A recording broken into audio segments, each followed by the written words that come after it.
And if they obey you in that, then tell them about what? Salah. If they don't accept that, then don't bother telling them about what? Salah. Tells you that what? Without the creed, the rest of the deen will not stand. It's the basis. Okay, so that was one point. I know you know, and I appreciate that, but I want to get everybody involved. Everybody that's been here from the beginning. So now we have 9 left. Who can give me one more? Indication of the importance of the creed. You did not accept it? Yeah. Yeah. Okay. What's the proof for that? So basically, any creed that goes against what? The sound creed will be rejected. Yeah. So therefore, learning the correct creed is of what? Of the utmost importance, because if we make a mistake and we err in this matter, our erroneous creed will not be accepted. What dalil? What's the proof? Okay, Surah Al-Imran, what's the ayah? 85. Okay, what does it say?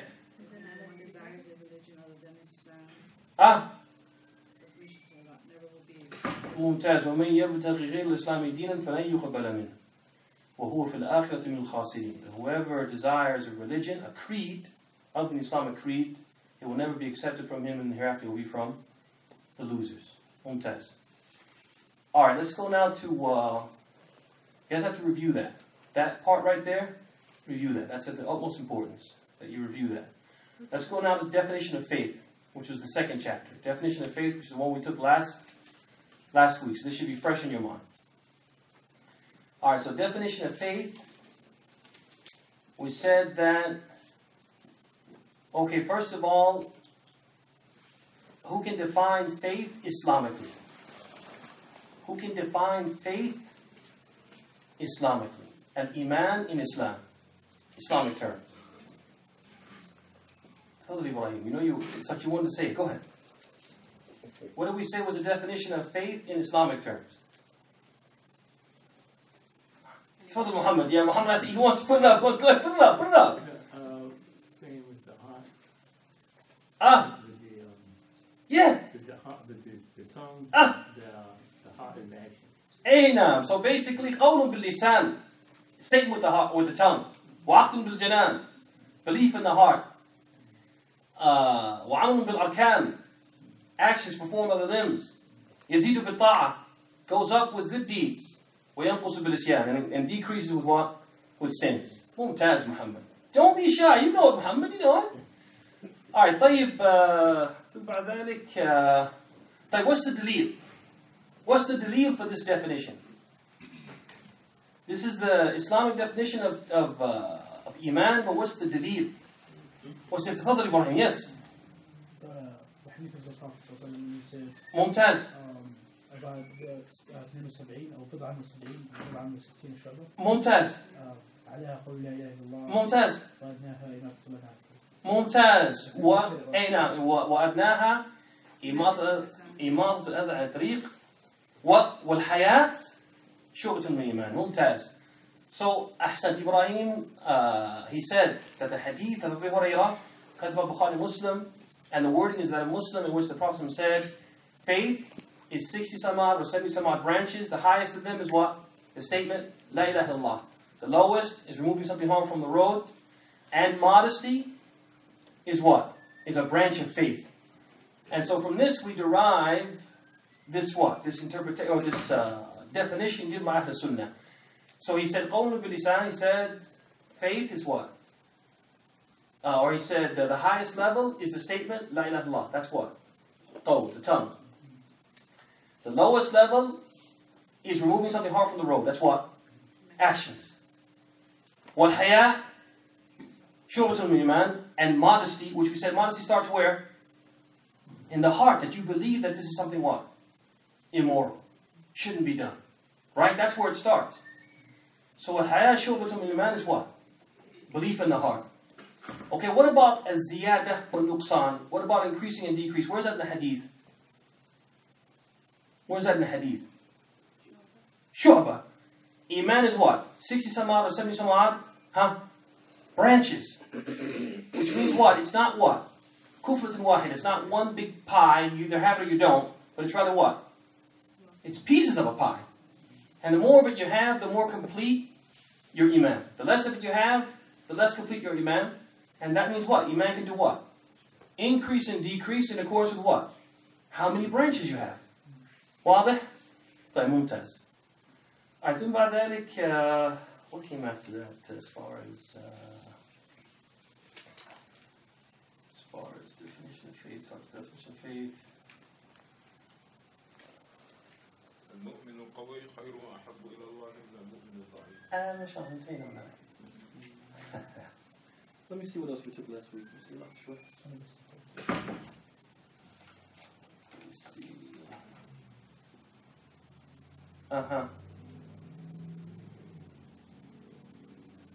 Okay, who can explain? We'll do this and we'll get on to our next chapter. The effect. Okay. The compilers, they said that sin does not nullify faith. Is that an accurate statement? Sin never takes one out of the fold of Islam. Cannot nullify faith. Is that accurate? It's not totally accurate. Mumtaz. So it needs what? It needs clarification. It needs to be qualified. Because there are some sins that can take you out of the fold of what? Of Islam. Mumtaz. Like what? Shirk. What else? Istihza. Person makes fun of the religion. Makes fun of Allah. Makes fun of the Prophet. Makes fun of the companions. Makes fun of the deen. Right? That can take you outside the fold of Islam. And if making fun of Allah can take you out of the fold of Islam, what about cursing Allah? Hey, min babi awla. Okay? Even more so. Guys got it? So there are some sins that people do that can take them outside the fold of Islam. So we can't say that what? Absolutely. So what if it were a sin less than these sins which we call nullifiers of Islam? For example, a person drinks wine. Would that take him out of the fold of Islam? It would take him out of the fold of Islam if he does what? If he says that it's what? It's legal. It's lawful. If he does it and he says it's a sin, then it won't take him outside the fold of Islam. But if he says, I do it and there's nothing wrong with it, then what? That will take him outside the fold. Okay, Mumtaz? Okay, that's good. Alright. So let's get to today's lesson. So today, inshallah ta'ala, we'll be looking at al-wala wal-bara. And that chapter is on page 15. So it's on 15, goes from 15 to 20. 15 to 20.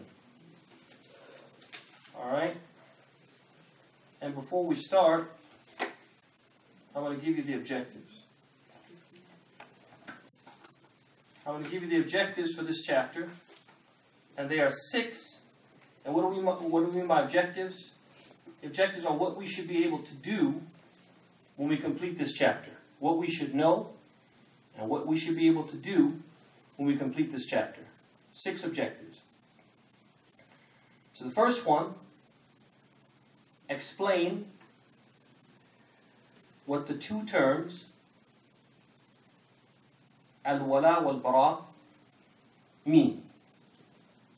Explain what the two terms al-wala wal-bara mean and define the religious principle that bears this name. So the first objective, explain what the two terms al-wala wal-bara mean and define the religious principle that bears this name. So somebody says aqidat al-wala wal-bara, qa'idat al-wala wal-bara, and they say, what does Islam mean by that? The principle of al-wala wal-bara. What is meant by that? We should be able to what? Explain what that means. Al-wala, that word in Arabic, what does it mean? Al-bara, what does it mean? We should be able to what? Explain. Wadah? That's the first objective. So number 2, list and clarify to whom al-wala is directed and to whom al-bara is directed. So list and clarify to whom al-wala is directed and to whom al-bara is directed. So somebody says, who deserves al-wala?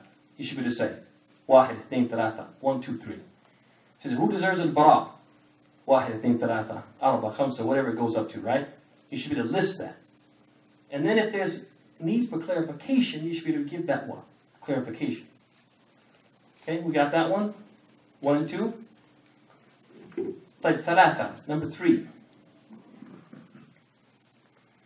Designate the foundation and basis for this principle. Designate the basis and foundation for this principle and explain why it is required.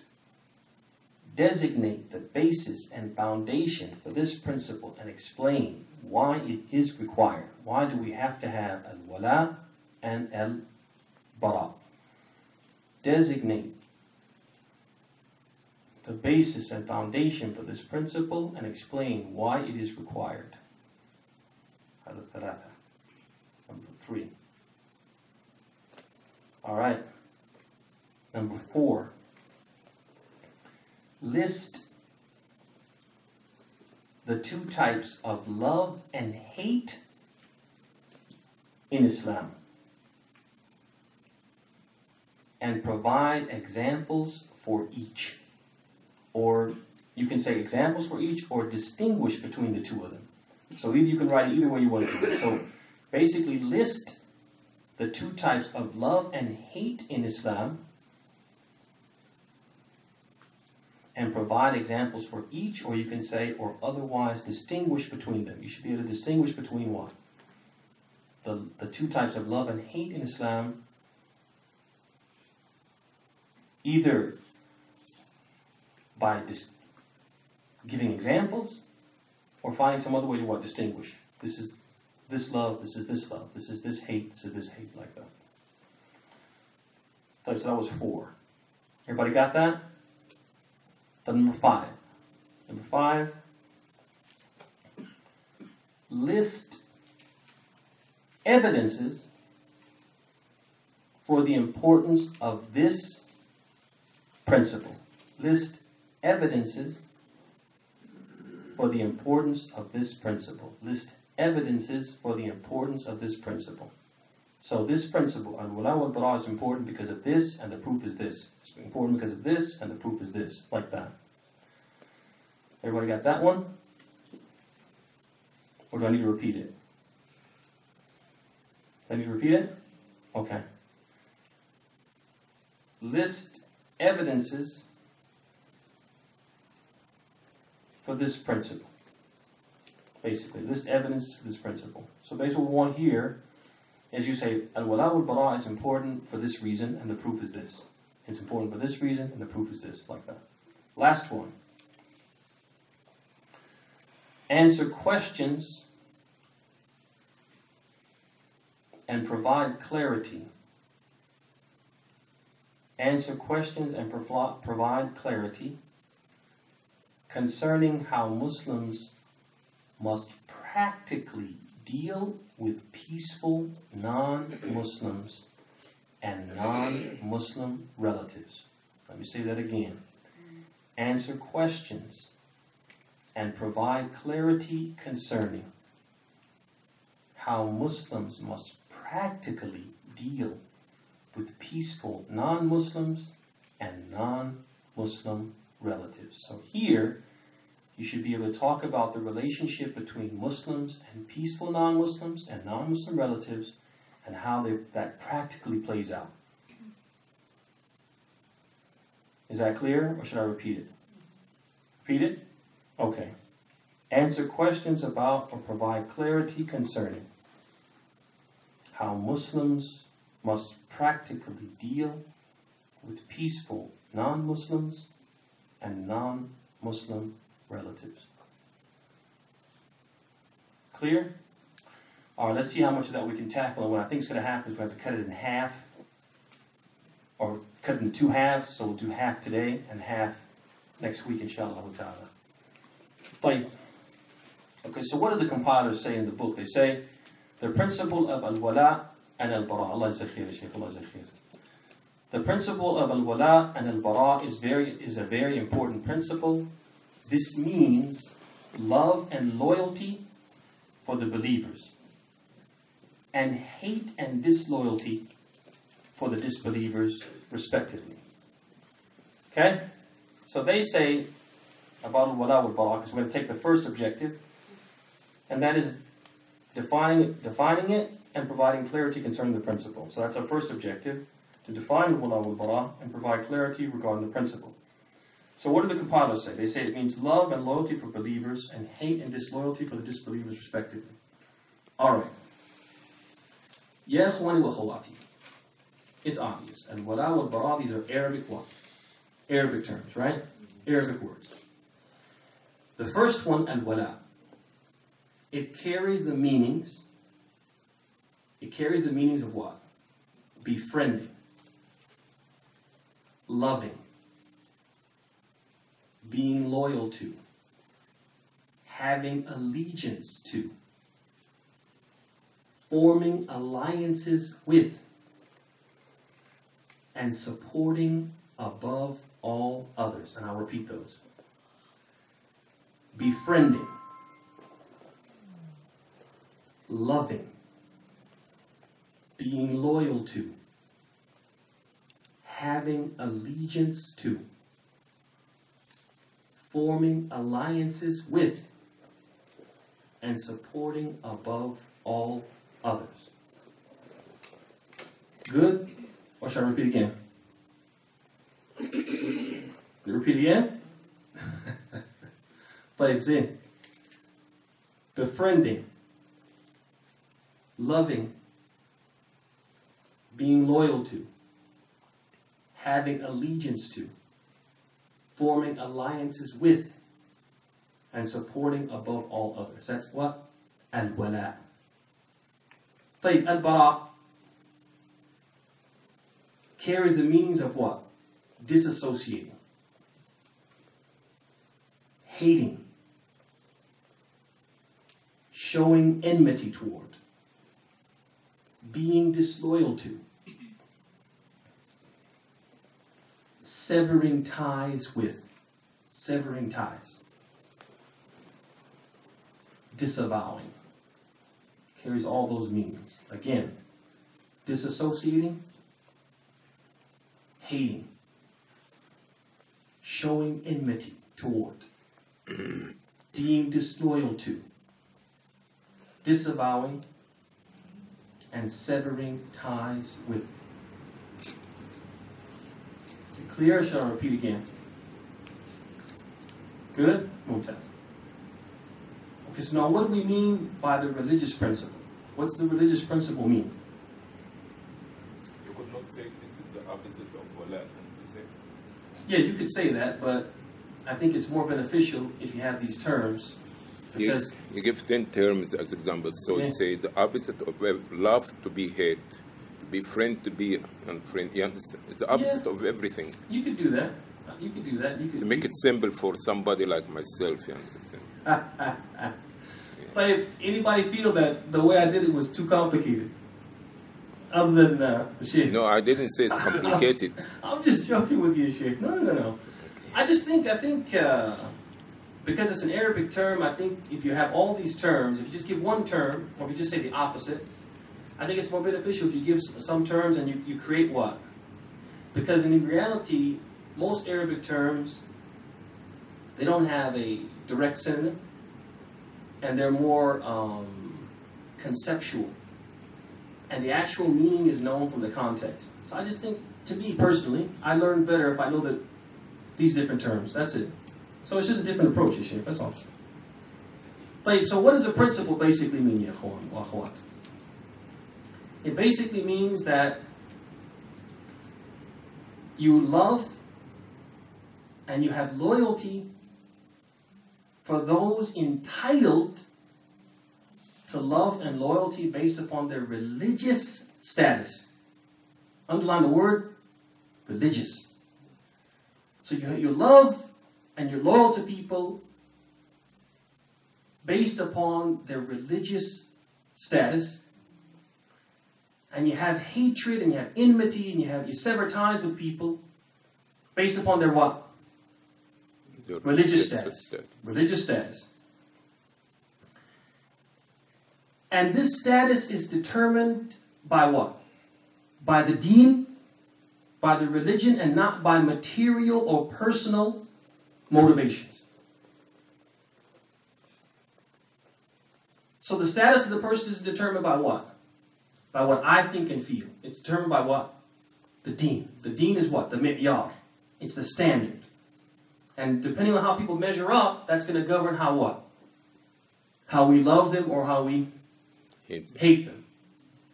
That's what the principle basically means. Is that clear to everyone, or should I repeat? Huh? What? Clear or repeat? طيب.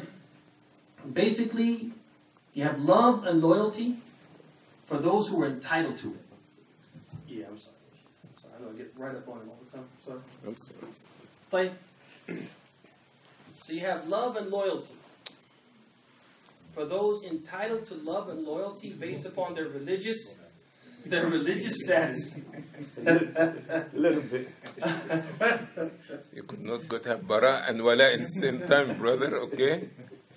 I take the wala, you give me the bara. I'm just a person I'm not, as they say, you have طرفي نقيض ووسط. I'm always على طرفي نقيض. Either إفراط or تفريط. Alright, so anyway,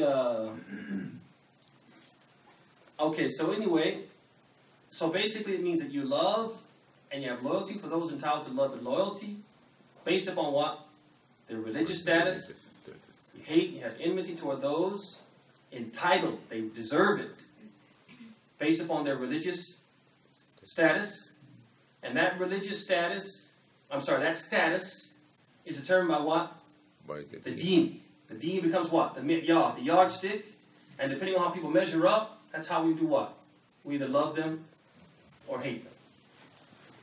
Right? And love and hate are strong words, but that's why we gave the other words as well. So if we just say love and hate, people automatically go to the wrong conclusion. Alright, so we're done now with the first objective, which was what? Defining. Defining the terms and defining the principle that they come from. Alright, so now the next question comes, to whom should these be directed? To whom should these be directed?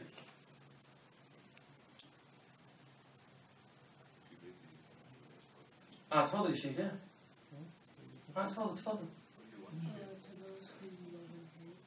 Okay, ممتاز. But who should we love and hate?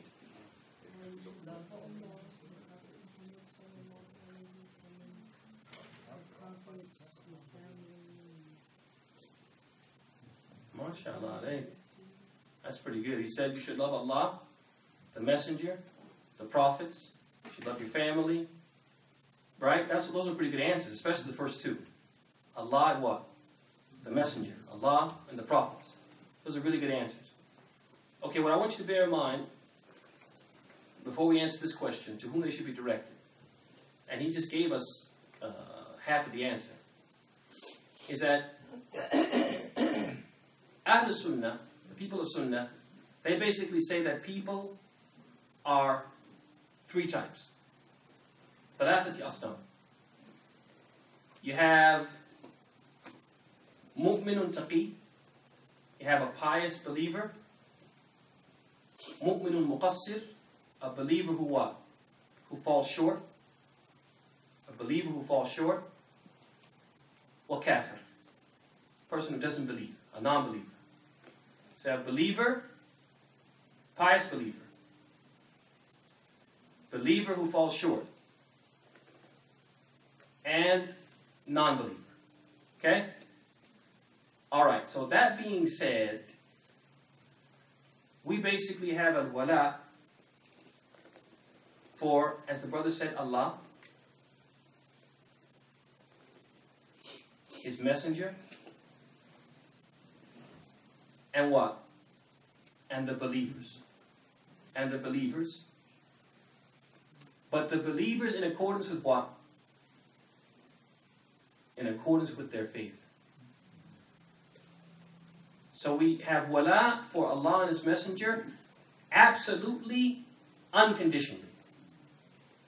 You guys understand that? We have love and allegiance for Allah and His Messenger absolutely unconditionally. And we have wala for the believers in accordance with what? With their faith. Because you have believers who are what? As we said, mu'minun taqi, pious believers. And we have what? Believers who what? They have faults, they have shortcomings. They have some faith and they have some what? Some wickedness, as we mentioned last week. Alright? And the proof for this is the statement of Allah subhanahu wa ta'ala in Surah Al-Ma'idah. Verse 55. So the 5th surah, verse 55. Allah subhanahu wa ta'ala says, إِنَّمَا وَلِيُّكُمُ اللَّهُ وَرَسُولُهُ وَالَّذِينَ آمَنُوا الَّذِينَ يُقِيمُونَ الصَّلَاةَ وَيُؤْتُونَ الزَّكَاةَ وَهُمْ رَاكِعُونَ.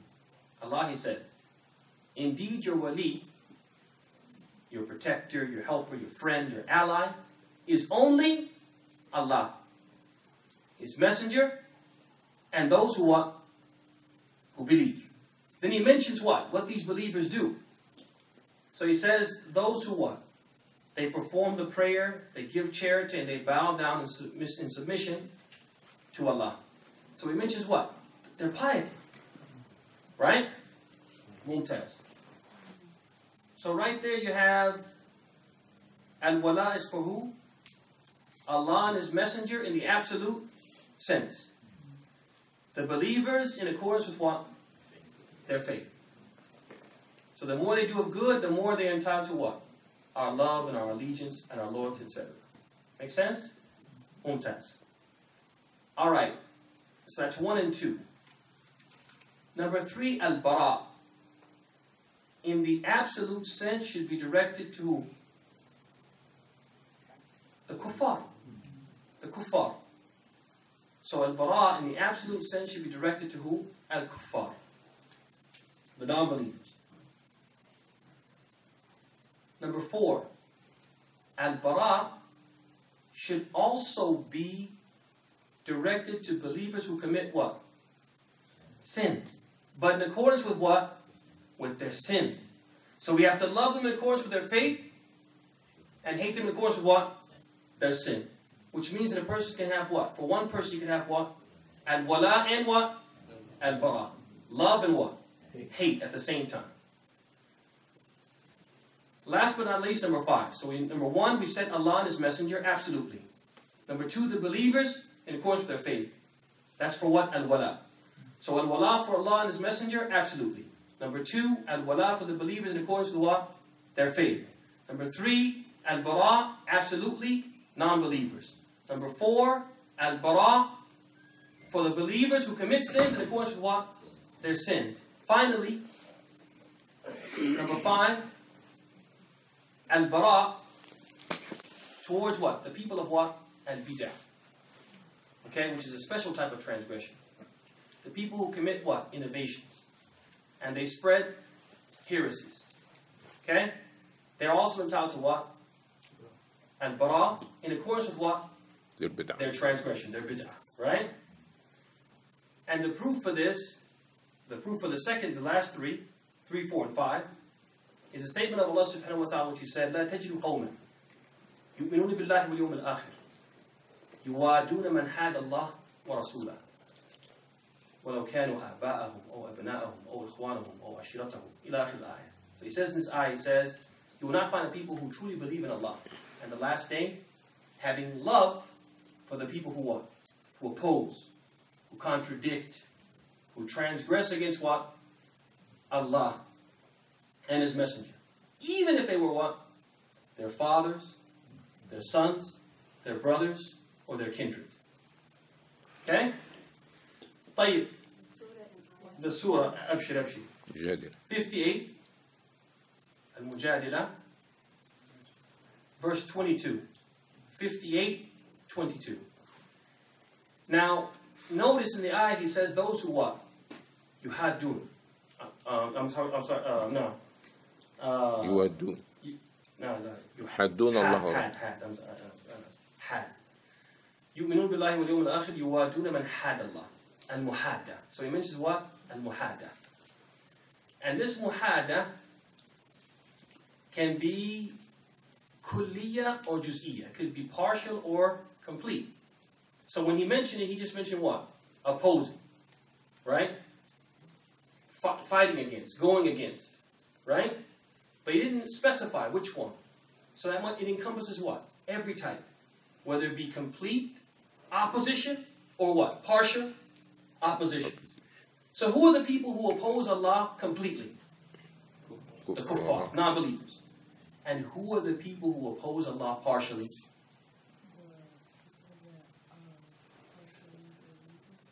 The people who what? They believe but they commit sins, or they believe and they commit bid'ah. You guys got it? So this encompasses both of them. That's why what we know that what? They are entitled to what? Some bara. Okay. طيب. Is that part clear? So we mentioned 5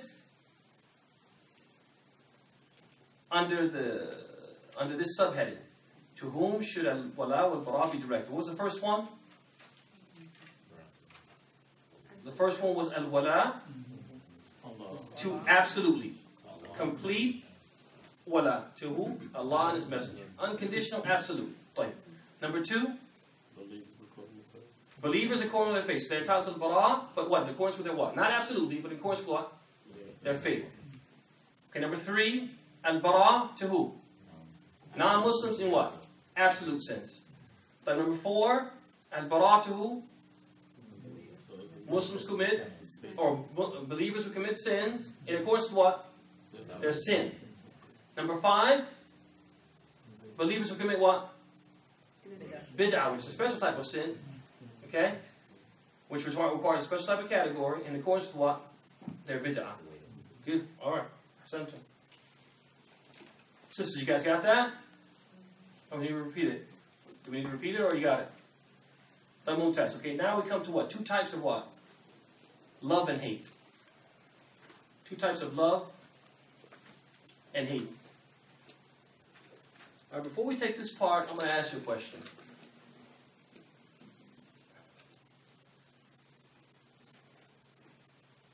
Give me practical examples of love.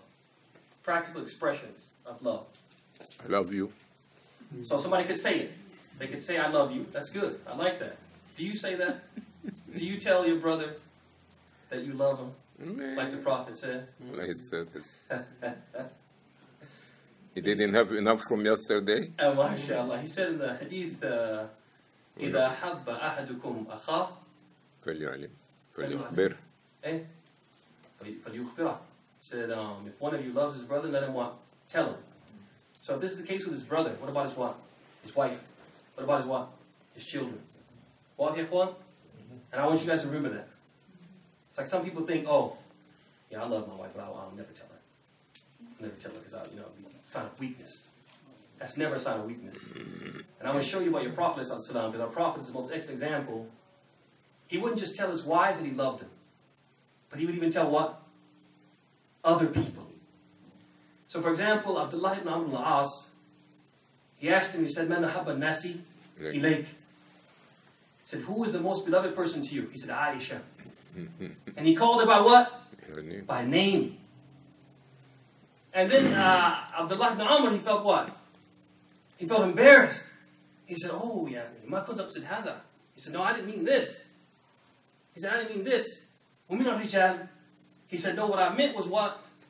From the menfolk. Not from your wives. I didn't want to get into your private, personal household and everything. So you know what he said? You would think he would say what? Abu Bakr. Right?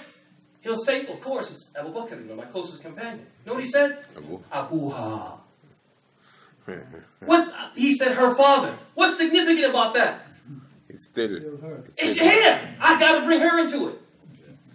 So this shows you. Oh, this is so nice. Yeah, that a man should what? Tell his wife he loves her. He's going to tell other people he loves her. He definitely should tell what? Tell her. واضح? طيب. All right, so now, so that's one example of love. Give me another example. Practical example. تفضل يا شيخ. How do you show them? Tell me how. Hugs and kisses, yeah. Tell the Sheikh that when you hug somebody, it's not a bid'ah, it just means that you love them, right? Yeah, because when you keep hugging me 3 times, then it's enough in 1 hour. There's a lot of love there, brother. Too much. There's a lot of love. It's not just a little love. This tough love, brother. Play Mumtaz. Okay, hugs and kisses. MashaAllah. What else? Listening, obeying, Listening, obeying, that's good. following. Huh? Giving gifts. See, women like that. Women, that's why women are gifts. All right, giving gifts. That's further. Sometimes you like tough love, preventing somebody from something harmful. Because you care about them. I'll give you a perfect example. I remember all the time my mom, who was a reckless driver, still is, she would drive recklessly and then be about to get into an accident, slam on the brakes. What should she do automatically? What do they do? Yeah. Exactly. You can't go through the windshield, even if I go through the windshield. Yeah. Can't let you get hurt. Right? Mumtaz. Play it. All right, so these are examples of what? Love. Mumtaz. Some examples of hate. Practical examples of hate. Okay, I hate you saying it. Avoiding a person. Good. What else? What else? Huh? What else? Staying away from them. Staying or avoiding them. What else? Hitting them. The person might actually physically what? Abuse them. The person might even go further than physical abuse. They might actually do what? Take the person's life. Kill the person, right? Because they what? They hate him. Mumtaz. All right. So these are some of the ways we can tell that a person loves or hates practically from what we see from their actions. Okay, now let me ask you this question. You gave me the examples of hatred that you gave me. Is that how we're supposed to express hatred to non-Muslims? By killing them? By beating them? By cursing them? It can be. By oppressing them? Shooting. By oppressing them. But these are things that people do. Honestly, when people hate others, they do these things, don't they? But when we talk about hatred in Islam, al-bara to the kuffar in Islam, is that what we mean? Practically? It can be. And this is important, ya ikhwani, because that's why we said you have to go beyond just saying the word hate. Because what you see nowadays, and it shows the importance of this principle, is that many people, they read those ayat which indicate what we're supposed to have bara, and immediately their mind goes to something that what? Is in their culture, in their personal lexicon, but has nothing to do with what the deen intends. Right? And so some of those practical examples that we gave of hatred, they actually play those out with what? The kuffar, and then they do what? They use as a proof, or they cite, and they quote, and they justify with what? Those verses talk about what? Al-bara. Incorrectly, erroneously, right? That's why this is so important. So what we have to understand is that in Islam there's 2 types of love and 2 types of what? Hate. Islam recognizes, let me put it like this, Islam recognizes 2 types of love and 2 types of what? Hate. The 2 types of love are what? Natural love and spiritual or religious love. And so what do you think the 2 types of hate are? Natural hate and spiritual religious hate. Islam recognizes the 2 and does what? Distinguishes between the 2. Well, no, there's going to be natural hate, and I'm going to explain why. This is good.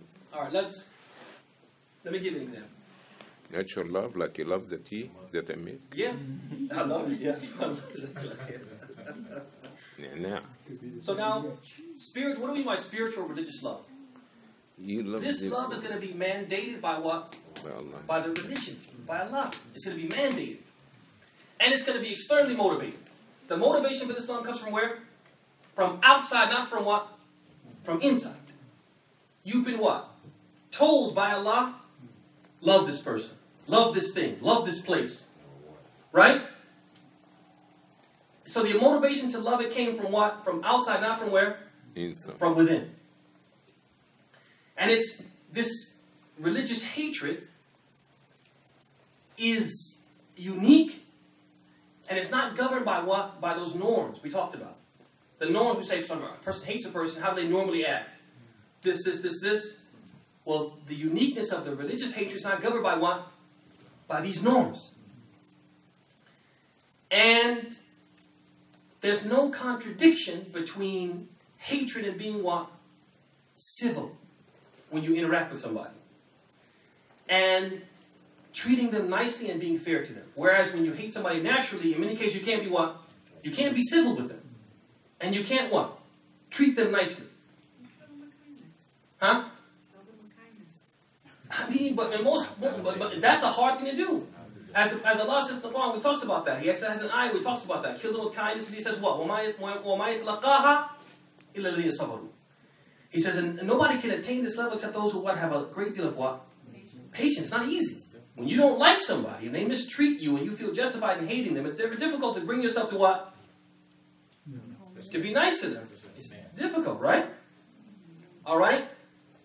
Also, what's significant about this is that one can love someone spiritually while hating them what? Naturally.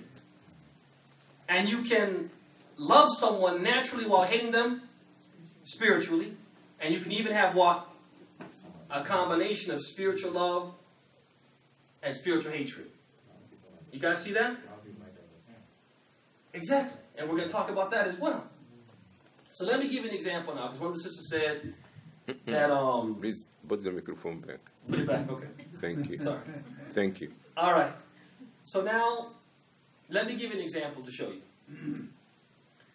I have, like, for example, and everybody has this. They have what they call pet peeves.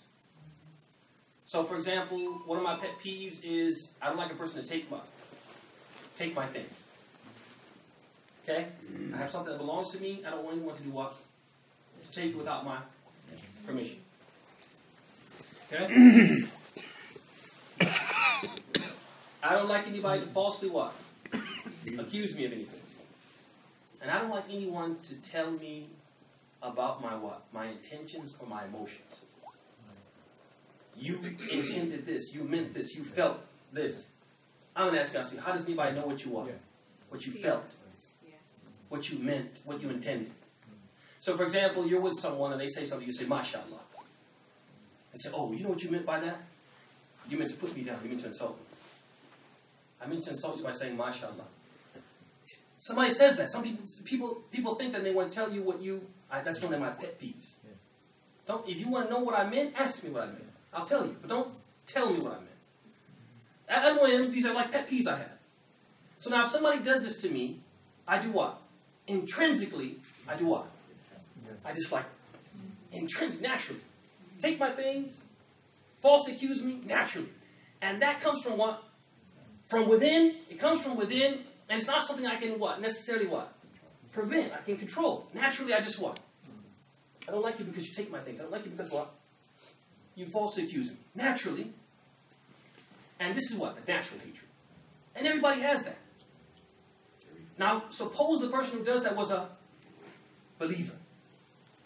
If they were a believer, you'd have to love them what? Spiritually. You'd have to love them. You'd have to.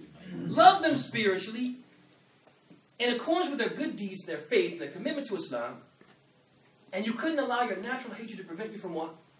From loving them spiritually. Right? So you guys see how a person can have what? Natural love, and natural hatred and spiritual love, and how one should do what? Supersede the other one. All right, and this is important too, because what happens is that we as believers cannot divorce ourselves from being human. So a sister might not get along with a sister. And then so sister A doesn't like sister B. Sister B is what? Afflicted by musibah. Afflicted by calamity. And what should a believer do if another believer is afflicted by calamity? You should have sympathy, empathy, right?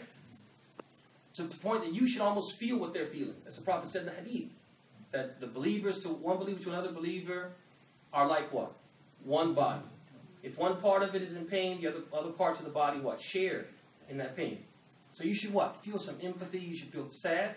You should what? Pray for that person. If there's something you can do to help, you should do it. What happens in reality? Our natural hatred supersedes what? our spiritual love, and we do what? We might even what? Applaud the fact that what? They're having musibah. Right? And that tells you that we have a problem with what? This wala and bara. We have a problem. There's a problem inside. We're not in tune with what's right. But let me give you, on the other side, suppose there's somebody who's very kind to me, very respectful, benevolent towards me. They treat me very well. Naturally, I'm going to do what? I'm going to like them. Okay? I'm going to like them or love them, have affection for them, right? And that affection that I feel comes from where? Within. But suppose that person was what? A non-believer. That the affection that I have for them couldn't allow me to what? To love them spiritually. But the requirement to what? To hate them spiritually has to supersede what? My feeling inside, that internal feeling that makes me want to do what? To love them. Okay? Alright. No, you have to basically... You have to deal with them, and we're going to talk about that specifically what we do.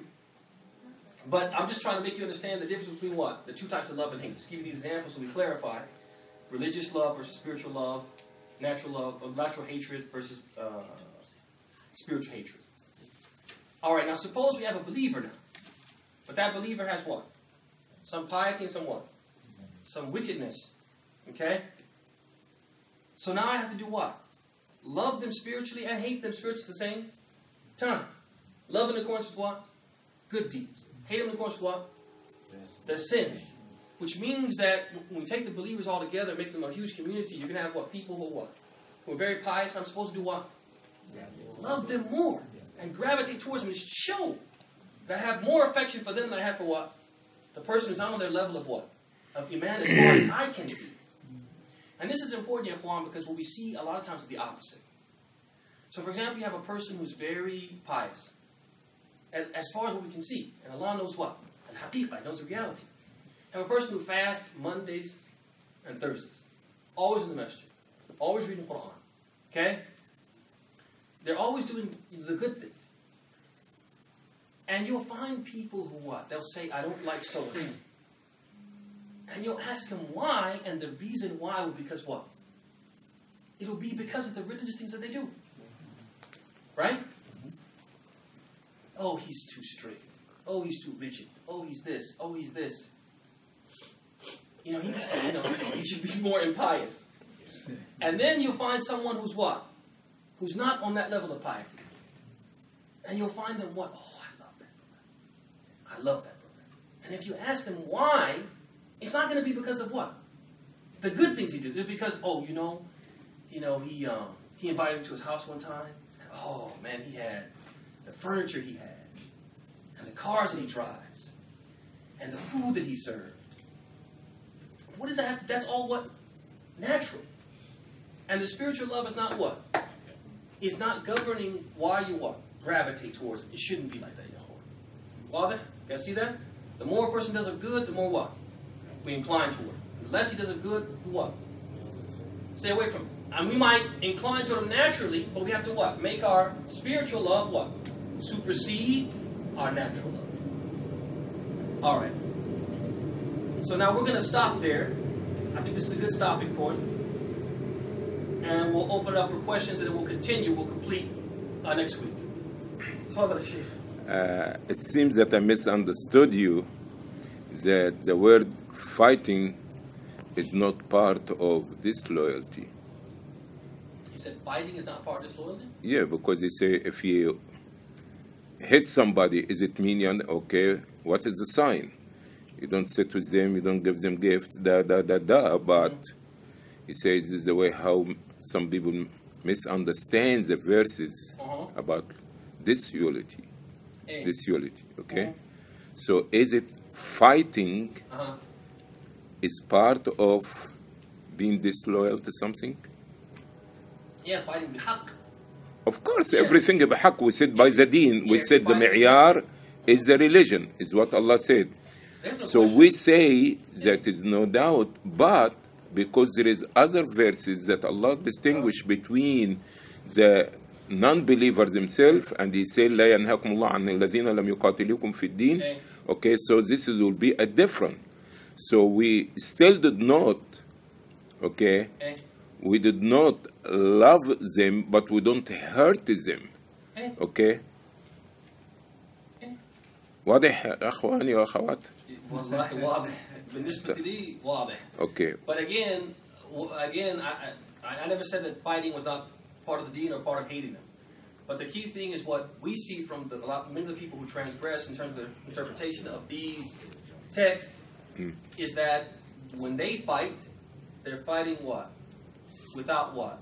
Without the proper guidance within the proper. Without the measurements that is the stick measurements that he said. The deen is to tell you when and where and why. Exactly. But this disloyalty is part of it. Hating, dislike, disassociate, fighting, everything, all these things comes under it. So the question now will come under before somebody else takes the microphone from me. When I hate somebody, do I hate him or her, or I hate their action? So you don't hate a disbeliever, but you hate his kufr. How true is this? Wallahi, some people, they have to be hated lidawatihim. They have to be hated for themselves, not just for their deeds. They have to be hated for themselves. And in some cases, you may hate a person because of what? Because of their deeds, not because of themselves. So yeah, there are some people that you have to hate them for what? You have to hate them for themselves. So the kafir who say, as example, Jesus, Son of God, you hate what he's saying, or you hate him as you hate because him, you hate him and you hate what he says. Thank you. You hate him and you hate what he says. So again, with respect to the issue of fighting, there's no question that fighting is a part, or one of the ways that we express what? Our hatred for what? The non-believers. But when authorized by what? By the deen. By the deen. So for example, there are certain conditions. So for example, one of the conditions is that it has to be taht raya. It has to be done under the banner of a legitimate Muslim government. So for example, when you have like a band of people who get together and they don't have a legitimate Muslim government, and they say we're practicing jihad, and we're practically showing our bara for the non-Muslims. This is nonsense. This is nonsense. Because one of the requirements, or one of the shurut, one of the conditions for a person to wage jihad is he has to do it under the banner of what? A legitimate Muslim government. And it has to be led by what? By a legitimate Muslim ruler. And these people that you find who are doing it, they're what? They don't have that. They don't have that. So another thing is that it has to be done when the Muslims have what? The means. The means. They have two types of what? Abilities. They have to have al-qudra al-imaniyya. They have to have the faith-based ability. They have to have the necessary what? Faith. Right? They have to have necessary faith. And then the second thing is what? Al-quwwa al-i'dadiyya. Right? They have to have what? The physical means to wage war, which means they have to have weapons which are what? Which are similar or close to what? The weapons that they're going to face. So, for example, Sahih, the Prophet, every time he fought, he was always what? Outnumbered. Okay? But the weapons that he had were similar to what? The weapons of what? The people of his time. So nowadays, if the Muslims don't have the type of weapons that these people have, their tanks, and their missiles, and their aircraft, and all those things, if the Muslims don't have that, then they're not allowed to what? To fight, because Allah says, وَلَا تُلْقُوا بِأَيْدِيكُمْ إِلَى التَّهْلُكَةِ. He says, and do not cast yourselves by your own hands to your what? Your own destruction. Right? And there were many instances where the believers, when they were weak, were told to do what? Okay? أَلَمْ تَرَ إِلَى الَّذِينَ قِيلَ لَهُمْ كُفُّوا أَيْدِيَكُمْ وَأَقِيمُوا الصَّلَاةَ وَآتُوا الزَّكَاةَ إِلَى آخِرِ الْآيَةِ. So have you not looked at the people who were told to do what? Keep your hand to yourself. Yeah, keep your hands to yourself. Basically, with restraining yourselves. You're being slapped around and you want to what? Fight back. But if you do that, right now, the deen, the faith, the Muslim community is like what? It's like a candle. It's like the light of a candle flickering what? In the wind. A strong one will do what? blow it out. If you fight now, you're what? You're going to be wiped out. So if that's the case, when the Muslims are in that state, they're not allowed to do what? To fight, yeah. So again, like I said, so that's the thing that we have to bear in mind, or some of the things we have to bear in mind. There's other shurut, but just to make the point, fighting is a part of expressing our hatred, but what? Only when what? When the circumstances and conditions permit, and the deen permits, in accordance with those conditions. All right, you had a question. You had a question? No. Okay, who has any other questions? Suppose Muhammad. A person really pious, and that person is jealous of that person. Mm-hmm. And he's hating because he doesn't hate him because of not spiritually, but because he's jealous. Hey. Envy of that person. Well, if there's two types of jealousy that Islam recognizes. One of them is good, one of them is bad.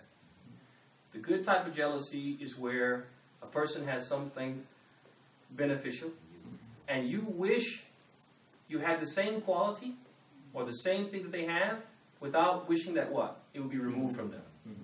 And there's nothing wrong with that, especially if what you're jealous of in the good sense is something related to what? Deen. So a person is knowledgeable, you wish you had what? Knowledge like he had. Person is pious and they pray all night, and you wish what? You could pray all night like they do. Person recites the Quran beautifully, and you wish you could recite the Quran the way they do. Not that what? They wouldn't be able to. Like, you would take the bounty and they would lose it. But no, I wish they could do it and I could do it too. Nothing wrong with that. Please, Muhammad, ask him the other question because I could not answer it. Hey. Please. Now, he keep bugging me about a question, but I told him, ask you. Ask me why? I don't know anything. Ask him the questions that you ask. When we jogging in the morning. So now, I asked him that, I asked him that two things. The expression that you use sometimes. In kind? No. Thing. Huh? I think I asked you one time, you told me what it was. Which one? You said, okay, is that Arabic? And you said, Tayyib? yeah. Tayyib. Yeah, Tayyib just basically means okay. Okay. Yeah, okay. Okay. Tayyib? Yeah. Okay. Is this what you're asking me? All right, so now the second part of your question is, a person has what? The other type of jealousy, which is envy. Envy. Right. Meaning, I wish I had what that person had, For you to and that they didn't have it. And this type of envy is what? It's haram, and the person has to fight that. And unfortunately, for some of us, this is a test. This is something that Allah has basically tested us with. We have a problem with envy. Whenever anybody has something, we want that thing, and we wish they didn't have it. Sickness is actually a sickness, and the person has to fight that. You have to fight that, ya ikhwan, especially if it has something to do with what? The dunya. Wallahi, ya ikhwan, be the person a person pulls up in a Mercedes and gets out wearing what? The finest suit. Armani watch. Right?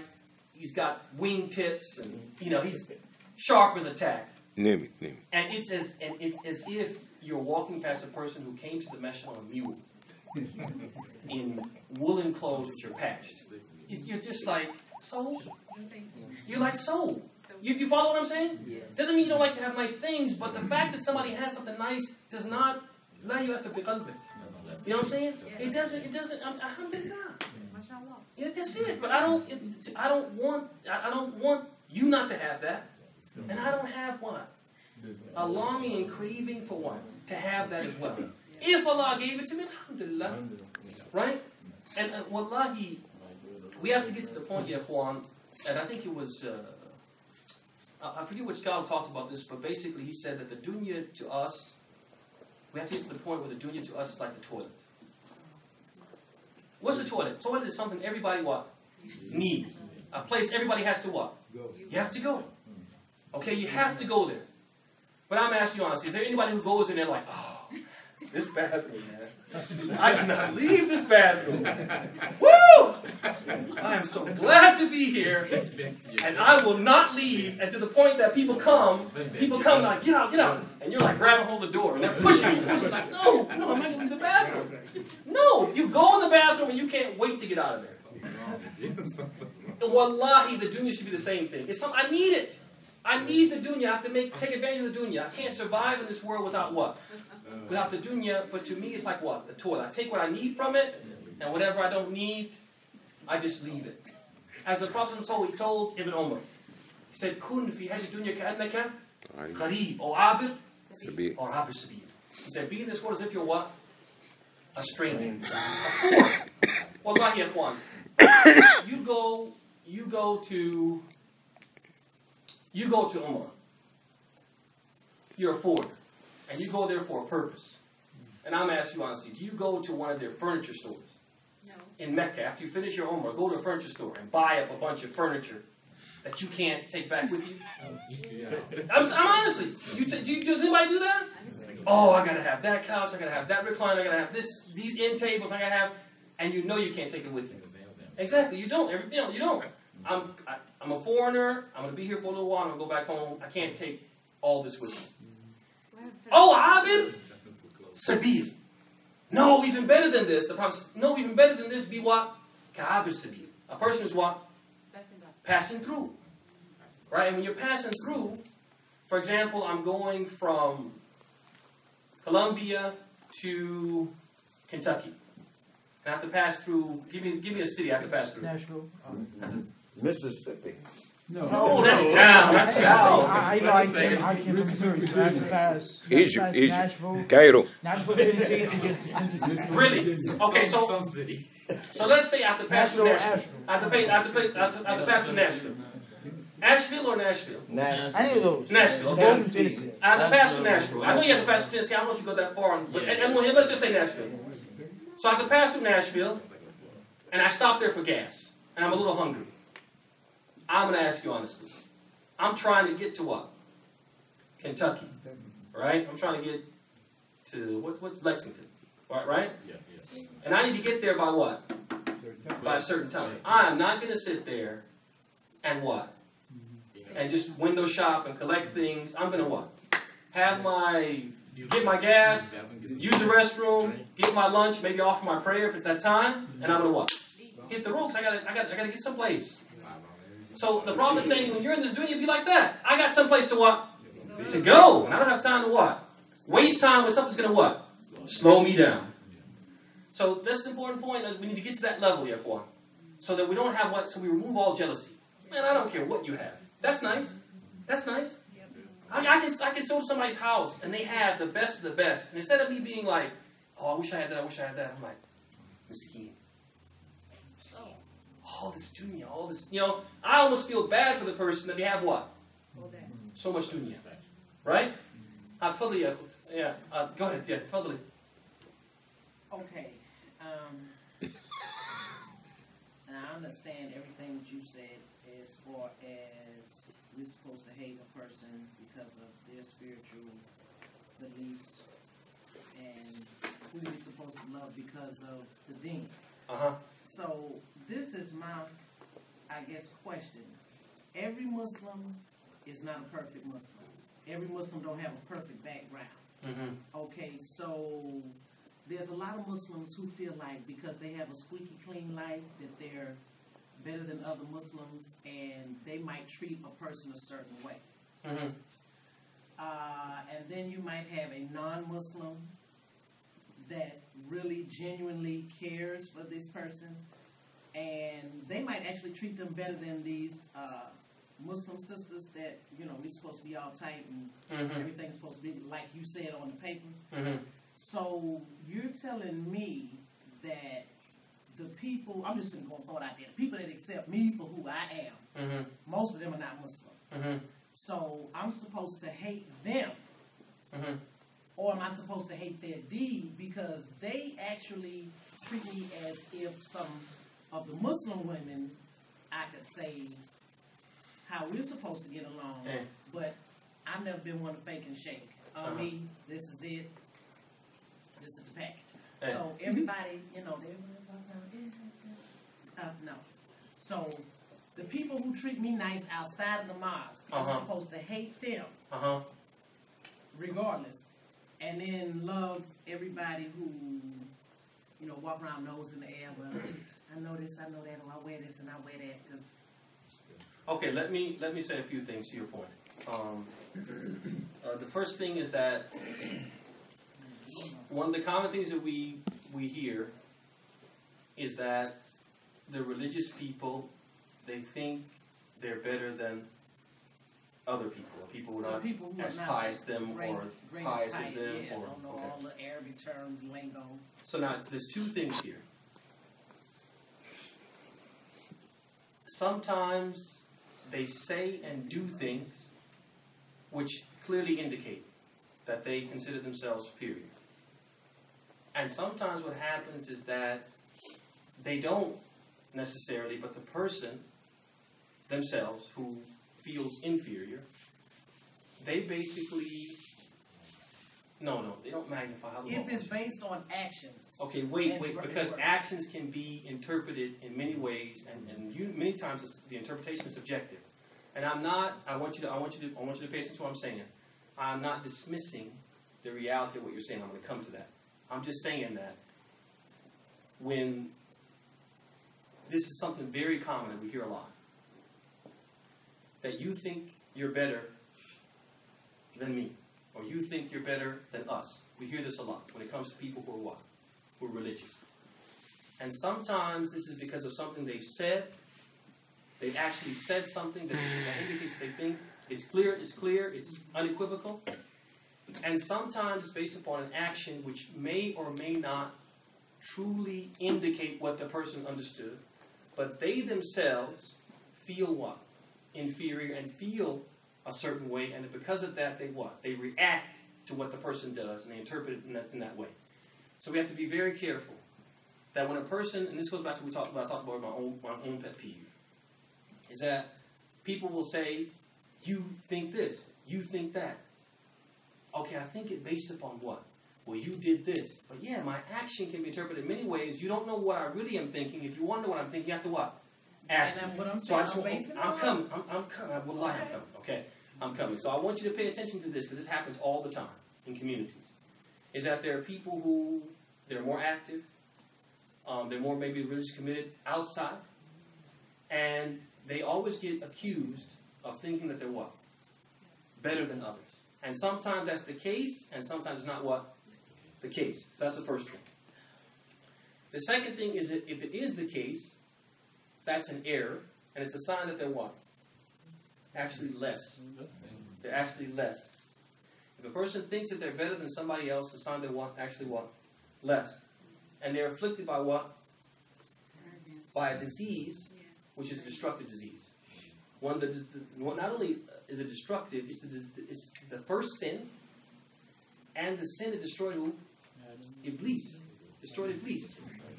Prophet in the hadith of Ibn Mas'ud, he said, لا يدخل الجنة من كان في قلبه مثقال ذرة من كبر. He said, no person will enter paradise who has in his heart a mustard seed's weight of what?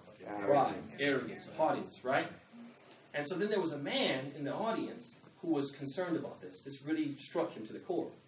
So he said, Ya Rasulullah, الرجل يحب أن يكون ثوبه حسنا ونعله حسنا. He says, oh, Messenger of Allah, a man likes to have what? Nice clothing and nice shoes. He thought it was what? Pride. So the Prophet said, Inna Allah jameel yuhibbu al-jamal. Allah is beautiful, and He loves that you beautify yourselves. That's not what? Pride. That's not what I mean. Al-kibru batul haqq. He said, pride is when you reject the truth. Wa ghamt an-nas. And when you what? Look down your nose at other people, and you think that you're superior to them. Okay? So people feel like that, automatically they're what? Inferior, and they need to what? Worry about themselves and what might be afflicting them with what? This disease which can destroy people. But then also that's a trick that the shaitan plays on who? The pious people. The pious people are the people who, they're not going to go to the bar. And many of the whispers of shaitan, they're going to do what? Resist and reject and deflect. They're smarter than that, right? So he has to get them from a door that they're less likely to what? But it's more destructive. And he gets them from the bab of what? Pride and arrogance. So the religious people have to be smart enough to realize how the shaitan will approach them. They have to be aware of this. They have to be humble. Always humble. Always humble, no matter what good they do. And we gave the example in khutbah a few weeks back of who? Abu Bakr. The most pious person in the Islamic community after its prophet. And he was what? The most humble. To the point he said, if I had 1 foot in paradise. This is a person who was promised paradise. Not only promised paradise, but told he would be called from all of its what? Its gates. He said, if I had 1 foot in paradise, I wouldn't feel safe until what? Until the other one entered. Look. Humble. Right? So the next point is that you spoke about something which is an illness in almost every community.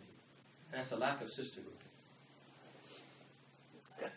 That unfortunately, amongst women, the concept of, I don't know if it's because we always use the word brotherhood, they think that there's not supposed to be any what? Sisterhood. So, in many cases, women are the worst at what? Trying to foster this concept of what? Being one family, being sisters, as if what? We're blood sisters and treating everybody and welcoming. And wallahi, and many of you may have experienced this, you go to a community, right, and you're brand new. You might be passing through, you might be visiting for a weekend. And wallahi, I swear, I go to places and I meet brothers, and it's just like, I'm not saying everybody's like this, but you always find this. People who hug you, people who love you, people who invite you to their home, if you need anything. They take your phone number. They want you to call them when you get back to make sure you got back safe. They keep in touch here and there. And wallahi, one will go to him, the same message. You go with her husband. He goes on the brother's side, he gets all this love. She goes on the sister's side, wallahi, they may not what? Barely even give They may not talk to her. They may not talk to her. She may say, Assalamu alaikum, to a group of women, and they may not even do what? Respond to the salam. Yes.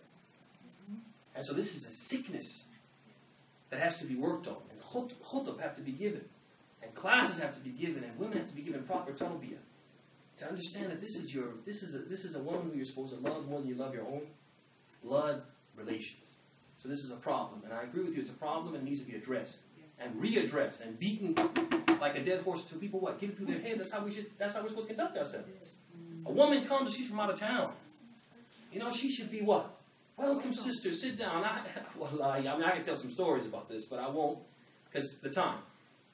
Thank you. Huh? Thank you. And the battery also.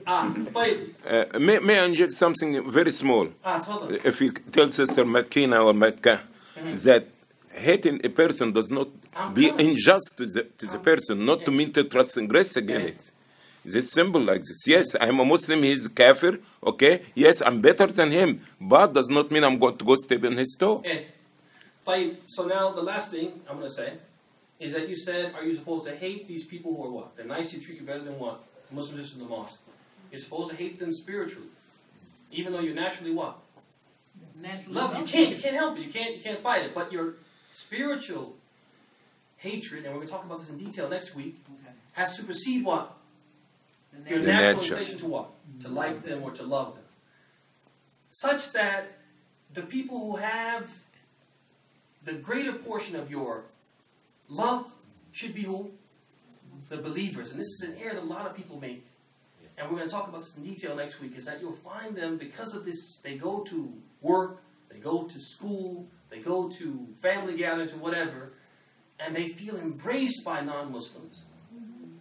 They actually do what? End up loving them more than what? They love the Muslims. And you can't do that. We can't allow ourselves to do that. And we'll talk about that more in detail. So she have to come to part 3. She have to come to next week. Next week. Okay. All right. وصلى الله وسلم وبارك على نبي محمد. There's one here, أخي. One. تفضل يا شيخنا. You see? You sure? Yeah, تفضل. Watch the mic. Is it the saying, al-wara wa bara?